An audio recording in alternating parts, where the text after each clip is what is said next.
selamat datang di channel ini. Nah, yang lalu saya telah membahas apa yang dimaksud dengan metabolisme. Nah, metabolisme itu merupakan suatu rangkaian kimia atau seluruh rangkaian kimia yang terjadi di dalam tubuh makhluk hidup. Nah, di metabolisme itu dibedakan menjadi dua macam, yaitu yang disebut dengan katabolisme dan anabolisme. Jadi ada dua, yaitu katabolisme dan anabolisme.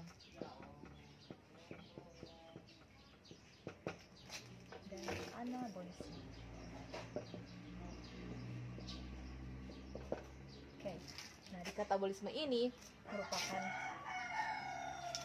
proses rangkaian kimia yang berikatan dengan pembongkaran atau bisa juga pemecahan dari senyawa atau molekul yang kompleks ke senyawa yang sederhana atau molekul yang sederhana. Jadi katabolisme itu merupakan pembongkaran atau biasa juga pemecahan dari molekul yang kompleks ke molekul yang lebih sederhana. Sedangkan anabolisme merupakan senyawa yang berikatan. Anabolisme merupakan suatu rangkaian kimia yang berikatan dengan penyusunan atau pembentukan dari senyawa atau molekul yang sederhana ke molekul yang kompleks. Jadi kalau katabolisme merupakan suatu reaksi kimia yang berikatan dengan pembongkaran dan pemecahan dari senyawa yang kompleks ke senyawa yang sederhana. Kebalikan dengan anabolisme. Anabolisme merupakan suatu reaksi kimia yang berikatan dengan penyusunan dan pembentukan dari molekul yang sederhana ke molekul yang kompleks. Contoh dari katabolisme yaitu reaksi respirasi. Jadi reaksi respirasi itu dari C6H12O6 tambah O2 diubah menjadi CO2 tambah H2O.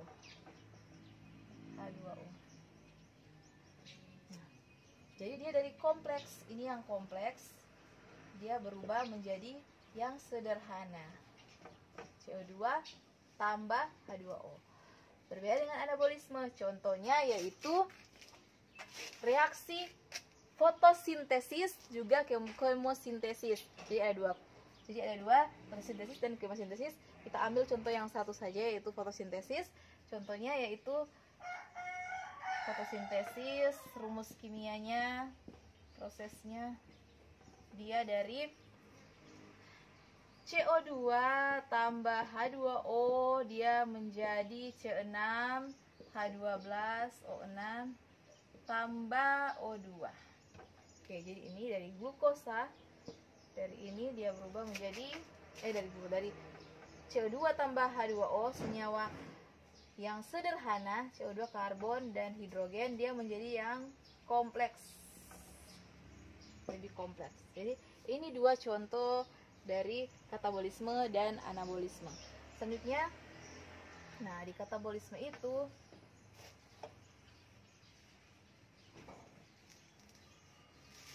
dibedakan menjadi dua. Katabolisme itu dibedakan menjadi dua, yaitu respirasi aerob dan respirasi anaerob. Oke. Respirasi aerob dan respirasi non aerob.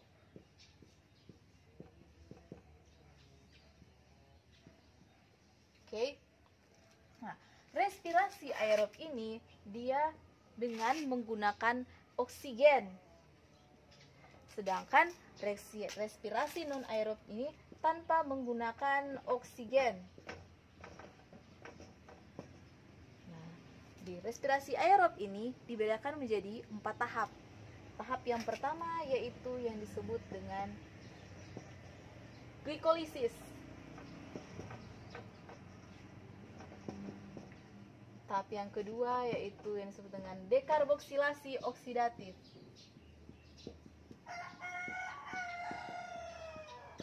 Oksidatif ya. Atau yang disingkat dengan DO. Singkat dengan DO. Yang ketiga yaitu siklus Krebs.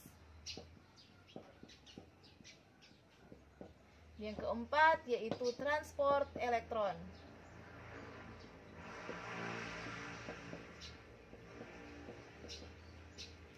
Nah, jadi itu respirasi aerob itu dibedakan menjadi 4 tahap, yaitu glikolisis yang pertama, yang kedua adalah dekarboksilasi oksidatif, yang ketiga yaitu siklus Krebs, dan yang terakhir transport elektron. Ini 4 tahap respirasi aerob. Nah, respirasi berasal dari bahasa Yunani dengan kata respir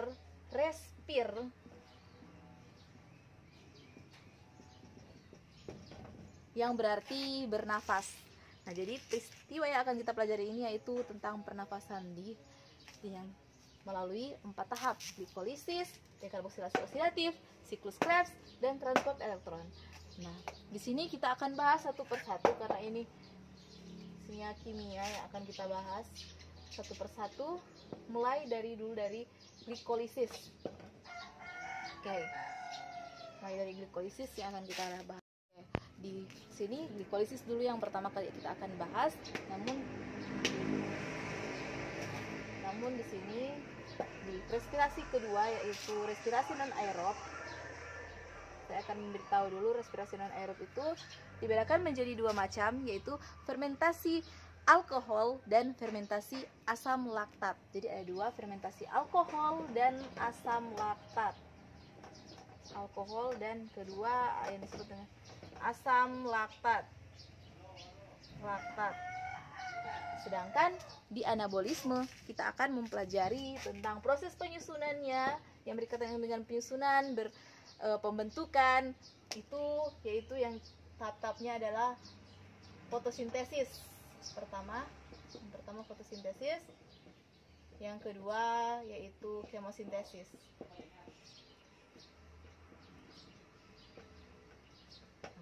Jadi ada 2, yaitu fotosintesis dan kemosintesis. Dan ini akan kalian akan pelajari tentang reaksi terang dan reaksi gelap itu di fotosintesis. Nah, oke semuanya. Nah, di sini saya akan memperjelas tentang 4 tahap dari respirasi aerob, yaitu glikolisis.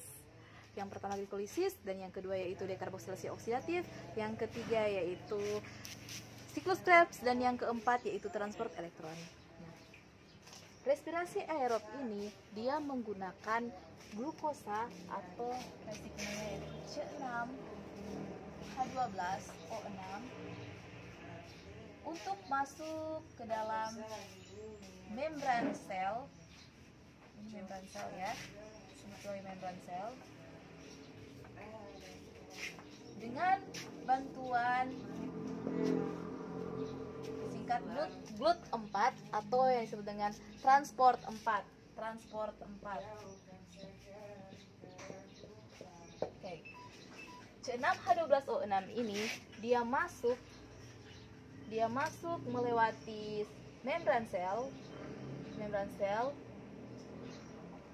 dia masuk ke dalam sitosol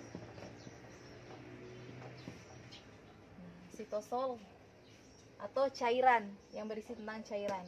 Beda dengan sitoplasma. Sitoplasma itu sudah tergabung dengan organel-organel yang ada dalam mitokondria, retikulum endoplasma, semua inti sel, semua tergabung di dalam itu, yaitu sitoplasma. Sekarang ini C6H12O6 dia masuk hanya melalui sitosol. Nah, oke, di sini saya gambar mitokondria. Sini gambar mitokondria. Nah, jadi proses yang pertama ini C6H12 masuk melalui membran sel. Dengan tahap yang pertama, dia buat tahap pertama yaitu glikolisis. Glikolisis ini terjadi di sitosol. Sedangkan ketiga tahap yang lainnya itu terjadi di mitokondria. Tahap ini DO, dekarboksilasi oksidatif, yang ini siklus Krebs, dan yang ini transport elektron. Ketiga ini terjadi di matriks mitokondria. Oke, yang pertama kali kita akan bahas dulu yaitu tentang proses glikolisis, mengapa dia bisa terjadi di sini di dalam sitosol. Oke.